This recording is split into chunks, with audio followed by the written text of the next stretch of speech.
কলিজার পরিবর্তন, জিন্দেগির পরিবর্তন, নিজের মধ্যে ভাবনা আসা, বিবেককে কাজে লাগান, বিবেককে কাজে লাগান।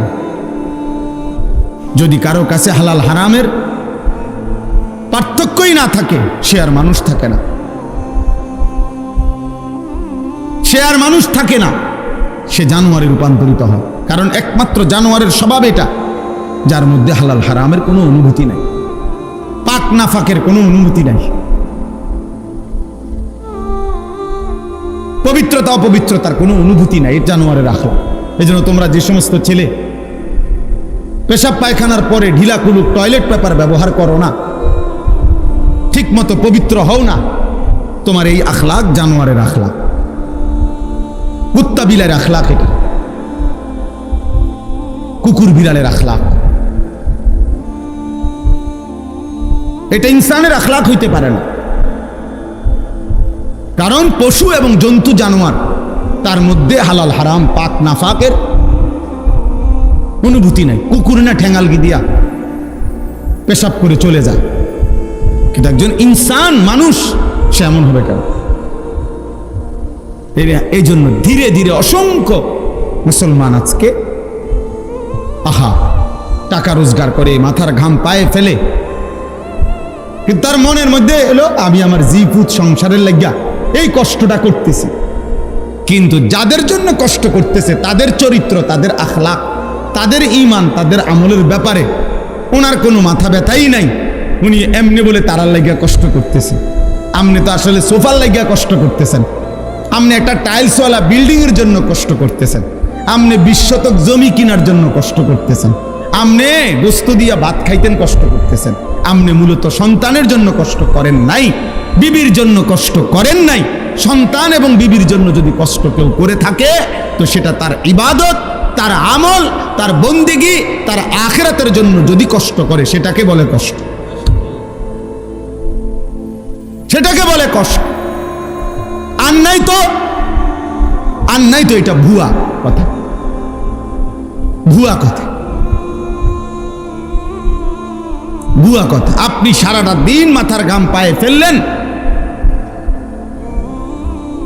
একটা টাকার জন্য, 500টা টাকার জন্য, আর আপনার সন্তান নামের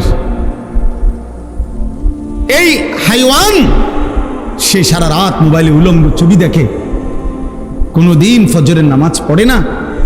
এই জানোয়ারের জন্য নি উপার্জন করছেন, এই জানোয়ারের জন্য নি কামাই রোজগারি করলেন, এই হাইওয়ানের জন্য নি বিল্ডিং করলেন। এ তো মানুষ নামের জানোয়ার,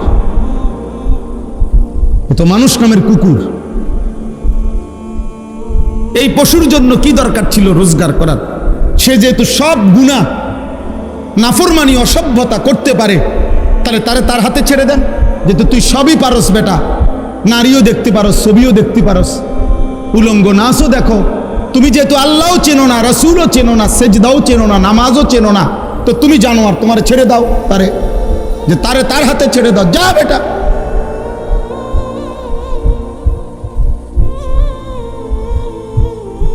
না, সব হে পারে। অপদার্থ মা বাপ মনে করে তে শুধু গড় করতে পারতো না, আমার দায়িত্ব তারে গড় করে দাও, আমার দায়িত্ব তারে বাজার করে আম খাওয়ান। আহা, বোকা মানুষ কোন দিন বুঝবে? বোকা বাপগুলো কোন দিন বুঝবে? হযরত ওমর রাদিয়াল্লাহু তাআলা আনহু একটা ছেলে জীবনে একবার নবীজি সাল্লাল্লাহু আলাইহি ওয়াসাল্লামের একটি কথার বিপরীতে বিরোধিতা করে নাই, একটা যুক্তি দেখাইছিল, পাল্টা একটা ভিন্ন যুক্তি দিছিল। হযরত ওমর রাদিয়াল্লাহু তাআলা আনহু মৃত্যু পর্যন্ত ওই সন্তানের সাথে আর কথা বলেন, কথা বলেন। হযরত নূহ আলাইহিস সালাম সন্তান কেনানের মৃত্যুর সময় দোয়া করছিল আল্লাহর কাছে, আল্লাহ আমার সন্তান ডুবে যাচ্ছে পানিতে। আল্লাহ নিষেধ করছে, ইন্নাহু লাইসা মিন আলিক, কোরআনের আয়াত। আল্লাহ বলছে, হে নূহ সাবধান, এটা তোমার সন্তান নয়। ইন্নাহু আমালুন গায়রু সালেহ, এটা বেআমল, গায়রু সালেহ, এর সমস্ত কর্ম অসৎ কর্ম, এ নাফরমান, এ আল্লাহকে সেজদা দেয় নাই, মালিকের গোলামি করে নাই, এটা তোমার সন্তান হইতে পারে না।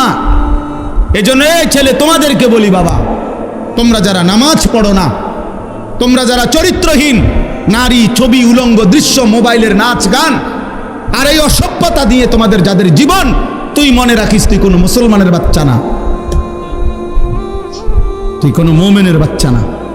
হ্যাঁ হ্যাঁ, সাফ কথা, এটা কোরআন বলছে। আল্লাহ বলে দিছে নূহ নবীকে, সাবধান, এটা কি না, তোমার সন্তান না। সরয় রে, ফালা তাসআলনি, আল্লাহ তাআলা বলছে হে নূহ সাবধান, আমার কাছে এর ব্যাপারে কিছু চাইবা না, সাবধান।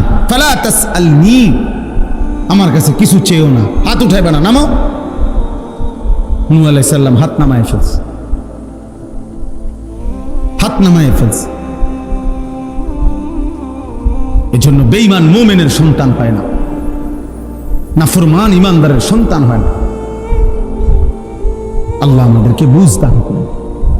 আহ্লাদ করে বাচ্চা, ফুলান মানুষ, ছোট মানুষ কান্দে, কানলে কি ছোট মানুষ কি কানলে মরে যায়? কানলে কি কোনো মানুষ মারা যায়? শুনছেন আমি তো, কানতে কানতে বাচ্চা একসময় ঠান্ডা হয়ে যায়, একসময় সে বুঝে এটা আমারে দিবে না, এটা আমার জন্য না, তখন সে ঠিকই খানাও খায়, ঘুমও যায়। আহ্লাদের কাছে, শাহওয়াতের কাছে, দিন বহির্ভূত আগ্রহের কাছে যখন একবার কেউ হার মেনে যায়, তো এই সন্তান আর কেউ কন্ট্রোল করতে পারে না। ধীরে ধীরে একদিন সে চরিত্রহীন হয়ে বাবা মা বংশ সবার ইজ্জত ভুলে যায়। যাই হোক, তো আমি আপনাদের কাছে বলতেছিলাম, সবাই মিলে একদম অল্প একটু সময় আমরা সবাই মনোযোগী হই। কোরআনুল কারীমের 6 নম্বর পারা, 5 নম্বর সূরা, সূরাটির নাম সূরায়ে মায়েদাহ। এই সূরার 27 নম্বর আয়াত আমি তেলাওয়াত করেছি। এই একটি আয়াতকে সামনে রেখেই সামান্য কয়েকটি কথা আমি আরজ করতে চাই। সবার কাছে অনুরোধ, প্রিয় ভাই ছেলেরা, তোমাদের কাছে অনুরোধ, বাবা কারো যদি দুষ্টামি করতে মন চায় চলে গেলে ভালো ভাই, কিন্তু আল্লাহর ওয়াস্তে আলাদা আলাদা মোবাইল না টিপ্পা, কোরআনুল কারীম থেকে অল্প একটু কথা আমরা দিল দিয়ে আসুন, এতে সবার ভালো হবে, আমারও ভালো, আপনাদেরও ভালো, সবার জন্য ভালো। জীবনের 24 ঘন্টা সারাক্ষণ খামখেয়ালি করা, হায়াতের সব টাইম অবহেলায় অবহেলায় গাফলতে কাফলতে শেষ করা, এটা বুদ্ধিমানের কাজ না, এটা একজন সুস্থ স্বাভাবিক মানুষের পরিচয় না। মানুষ বিবেকবান হয়, মানুষ বিচক্ষণ হয়, মানুষ গন্তব্য চিনে, মানুষ ভালো মন্দ বুঝে। আল্লাহ তাআলা কোরআনুল কারীমের মধ্যে বলছেন, ওয়ালাকাদ কাররামনা বনি আদম, আমি আল্লাহ আদম সন্তানকে, বনি আদমকে, মানুষকে সম্মানিত করেছি। ওয়া হামালনাহুম ফিল বাররি ওয়াল বাহর, জলে এবং স্থলে সর্বত্রই আমি বনি আদমকে প্রাধান্য দিয়েছি। অর্থাৎ মানুষই প্রকৃত অর্থে সমস্ত সৃষ্টির মধ্যে শ্রেষ্ঠ, সব বিবেচনা, সব আলোকে। তাইলে এই শ্রেষ্ঠত্ব আকলের কারণে, বুদ্ধি, বিবেক, বিবেচনাবোধ এর কারণে, আর নাই তো হাত, পাও, চোখ, নাক, কান, এটা তো অন্যান্য প্রাণীরও আছে। খানা, খাদ্য, খাবার, পেশাব পায়খানা, ঘুম, যৌন চাহিদা পূরণ। বুট খায় না, খায় না বাবা, বুট খাও, হাইসো না, সরাও সরাও, পকেটে নাও, একদম সাবধান। তো একটু খাবারের চাহিদা, ঘুম, পেশাব পায়খানার জরুরত, যৌন চাহিদা পূরণ, এ তো জন্তু জানোয়ারেরও আছে।